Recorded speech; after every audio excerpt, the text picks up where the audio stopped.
जीतने वालों को मेरा सलाम, क्योंकि एक दिन हर कोई जीतेगा।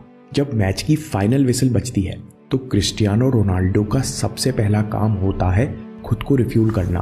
वे मैच के बाद पानी और इलेक्ट्रोलाइट्स पीते हैं। उसके बाद फल और पिज्ज़ा की एक स्लाइस खाते हैं। जाहिर है कि रोनाल्डो जो पिज्ज़ा का एक टुकड़ा खाते हैं वो होल ग्रेन से बना होता है और प्रोटीन और सलाद से भरा होता है, क्योंकि प्रोटीन और होल ग्रेन कार्बोहाइड्रेट्स मैच के बाद रिकवरी में मदद करते हैं। इसके बाद रोनाल्डो घर या होटल जाकर एक लंबा सा रिचुअल फॉलो करते हैं, जिसका पहला चरण है contrast bath therapy.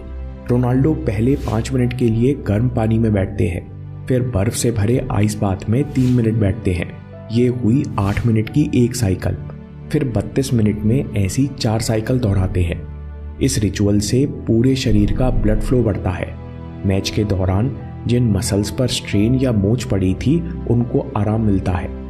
Contrast therapy के बाद स्वाभाविक रूप से नींद आने लगती है, लेकिन रोनाल्डो अगले 20 मिनट अकेले शांति में तैरते हैं। Swimming low impact recovery workout का काम करती है। मसल्स को एक्टिव रखते हुए धीरे धीरे रिलैक्स करती है। 20 मिनट तैरने के बाद रोनाल्डो फिर एक प्रकार की हाइड्रोथेरेपी लेते हैं। हाई प्रेशर वाटर जेट से नहाते हैं। छोटे छोटे वाटर जेट्स के प्रेशर से पूरे शरीर की हल्की हल्की मसाज होती है। इसके बाद रोनाल्डो आखिर में टर्किश बाथ लेते हैं, जो एक तरह का स्टीम बाथ है, जिससे आखिरकार नर्वस सिस्टम पूरी तरह रिलैक्स हो जाता है और पूरे दिन की शारीरिक और मानसिक थकान खत्म हो जाती है। मैच के हाई एड्रेनलिन रश के कारण कई प्लेयर्स ठीक से सो नहीं पाते। वहीं रोनाल्डो इस प्रकार के रिचुअल से अपने शरीर, मन और नर्वस सिस्टम को पूरी तरह विश्राम देते हैं। इससे शरीर भी फ्लेक्सिबल बना रहता है, जिस कारण रोनाल्डो बढ़ती उम्र में बहुत कम चोटिल हुए। इसके बाद रोनाल्डो सीधे सोने जाते हैं। रोनाल्डो के पास स्लीप कोच भी है, जो उनको साल के 365 दिन गहरी नींद सोने में मदद करते हैं। फिर अगले दिन उठते ही रोनाल्डो एब्स वर्कआउट और स्ट्रेचिंग करना शुरू करते हैं। वे कहते हैं कि अपनी मसल्स को जगाना बहुत ज़रूरी है। दोस्तों, जाहिर सी बात है कि रोनाल्डो अपने समय के हाईएस्ट पेड फुटबॉलर हैं। आज वे अपने शरीर को तरोताज़ा रखने के लिए, चोटिल होने से बचने के लिए कितने भी पैसे खर्च कर सकते हैं और नई से नई टेक्नोलॉजी का प्रयोग कर सकते हैं। लेकिन हम सब इन रिचुअल्स के पीछे का माइंडसेट सीख सकते हैं। सबसे पहले हम बात करेंगे पावर ऑफ रिचुअल्स की।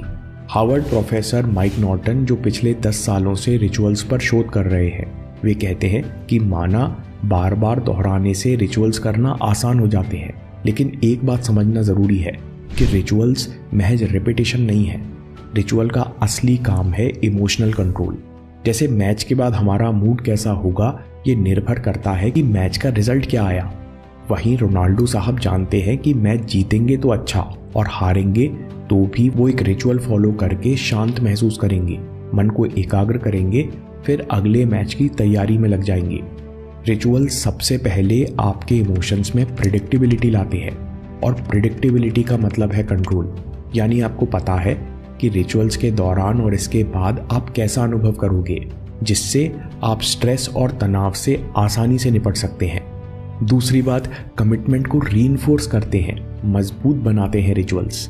मतलब जब आप रिचुअल्स को पूरा करते हो तो आपको महसूस होता है कि मैं नियंत्रण में हूँ और हाँ, मैं सच में पावरफुल तरीके से जीना चाहता हूँ। जब मैं एक प्रॉब्लम को ऐसे सॉल्व कर सकता हूँ तो बाकी चैलेंजेस को भी दिलेरी और होशियारी से पूरा करेंगे। ये आखिरी लाइन रोनाल्डो के बिलीफ सिस्टम को दर्शाते हैं, जो विश्व स्तरीय कंसिस्टेंसी को जन्म देती है। रोनाल्डो कहते हैं कि फुटबॉल इतिहास में आप उंगलियों पर गिन सकते हो उन प्लेयर्स को जो लगातार 10-15 साल टॉप पर रहे।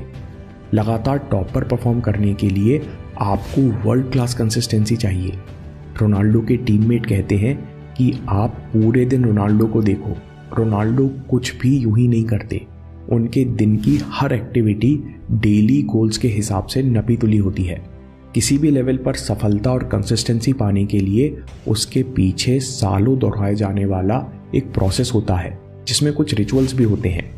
जब आप नई चीज़ें सीखते हो, कभी गलती करते हो, कुछ अनुभव प्राप्त करते हो, तो रिचुअल्स और प्रोसेस को रिफाइन करते जाते हो। जैसे जैसे आपका इमोशनल कंट्रोल बढ़ता है, आपको अपने मूड पर नियंत्रण महसूस होता है वैसे वैसे आपका इन प्रोसेस के प्रति डेडिकेशन बढ़ता जाता है। क्रिस्टियानो रोनाल्डो कहते हैं कि मैं भविष्य के बारे में नहीं सोचता, लेकिन मैं जानता हूँ कि मैं आगे भी सफल होऊंगा, क्योंकि ये डेडिकेशन मेरा हिस्सा बन चुका है। तो सवाल है कि रिचुअल्स कैसे बनाएं। सबसे पहली बात, रिचुअल्स वो बिहेवियर पैटर्न्स है जिनके द्वारा हम नए इमोशनल पैटर्न्स बनाते हैं। सबसे पहले अपनी इमोशनल ज़रूरत को पहचानो और फिर कुछ ऐसी चीज़ें स्टेप बाय स्टेप करो जो आपको सचेत रखते हुए रिलैक्स करें। जैसे आप दिन भर के बाद बहुत थका हुआ महसूस करते हो, तो रात में नहाकर अपने पूरे कमरे में खुशबू के लिए छोटी सी अगरबत्ती जला सकते हैं। अगर आपको रात में खुशबू परेशान करती है तो आप छोटा सा दिया भी जला सकते हैं। हार्वर्ड प्रोफेसर माइक नॉर्टन कहते हैं कि रिचुअल्स पूरी तरह प्रैक्टिकल हों ऐसा भी ज़रूरी नहीं। छोटी छोटी इरैशनल हरकतें भी आपको अच्छा महसूस कराती हैं। जैसे लोग शांति प्रदर्शन में मोमबत्ती जलाते हैं और कैंडल मार्च करते हैं। कई रोशनियों के जलने से और एक होने से लोगों को महसूस होता है कि कष्ट और दुख के समय हम सबकी भावनाएं एक साथ हैं। एक ऐसा रिचुअल जो आपको भारी प्रोक्रेस्टिनेशन से बचाएगा और आपके दिमाग में काम करने का उत्साह बढ़ाएगा। अनशेड्यूल पर अगला वीडियो देखिए या बात के लिए ज़रूर सेव कर लीजिए, क्योंकि आपके समय से कोई वीडियो, कोई ऐप, कोई न्यूज़ कीमती नहीं है। मैं काम के किस्से लाता रहूँगा। हिम्मत, हरकत, होशियारी, हम जीतेंगे।